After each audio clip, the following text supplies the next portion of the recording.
Creating an epic sports poster like this using AI? Totally possible. But let's be honest, relying on raw AI images alone usually leaves your design looking flat, plastic, and artificial.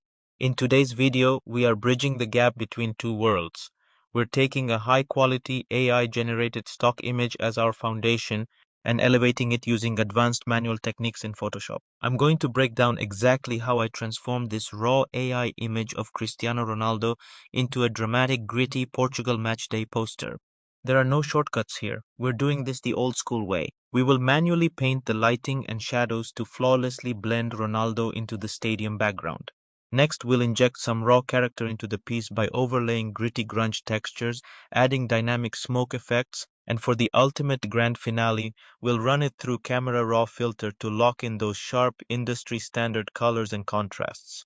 Fire up your Photoshop and let's get right into it.